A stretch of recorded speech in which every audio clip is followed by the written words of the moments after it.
Going to study aggregate functions or group functions. Aggregate functions, as the name suggests, these are the functions that work on multiple values. So they are used to perform calculations on a multiple of rows of a single column of the given table, and they always return a single value. So can also be said that they are used to summarize the data. They are also known as multiple row functions because they work on the multiple rows. Now these group functions can accept the following options like distinct. Distinct keyword can also be used with group function if you want to take only distinct values of the given column. Similarly, all keyword can also be used in a group function to consider all the values of the given column. The aggregate functions that are used in MySQL are sum, avg, max, min and count. These are 5 aggregate functions that can be used in MySQL. Now how the sum function used?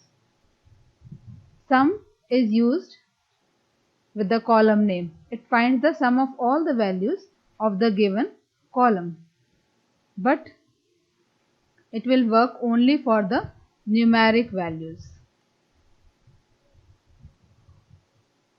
For example, if this is the table pro which has two columns, the product names and the cost, and if you write a query, select sum cost from pro, see how the function is used.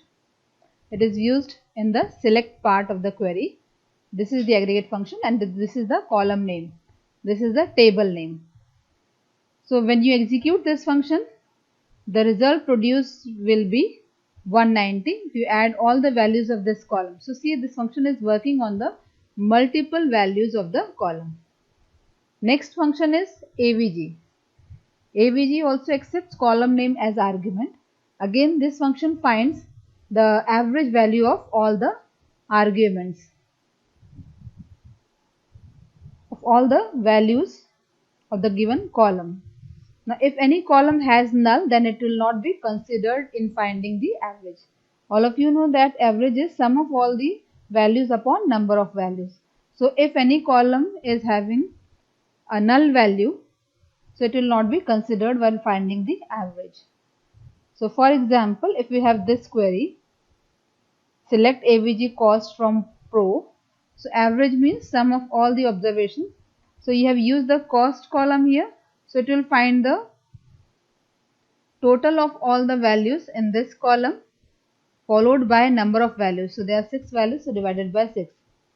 So the answer will be 31.667. Now the third function is max function. As the name indicates, it finds the maximum value in the given column. So again the same table. If we write select max cost from pro. Pro is the table name. Max cost. Now you want to find the maximum value in the cost column. So what is the maximum value in the cost column? It is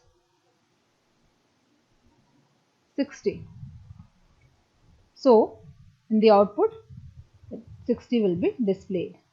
Now the fourth function is min function. So min function also takes column name as argument and it finds the minimum value, that is the smallest value in the given column. So if for the same table and for the same column, if you execute this function, that is select min cost from pro, the output displayed will be 2 because you can see 2 is the smallest value in the column. Now next is count. Count can be used in two ways, either as count asterisk or you can use count with the column name. Count asterisk will count all the rows for the given condition, but count column name will count only the not null values in the given column. You can understand this concept with the help of an example. If you write select count asterisk from pro, count asterisk means it will count all the rows. So how many rows are there? 1, 2, 3, 4, 5, 6, 7. So the answer will be 7 here. Another example, if you write count, select count cost from pro. Now you want to count the values of cost. So again the same function will count the values of cost, but only those values where null is not there.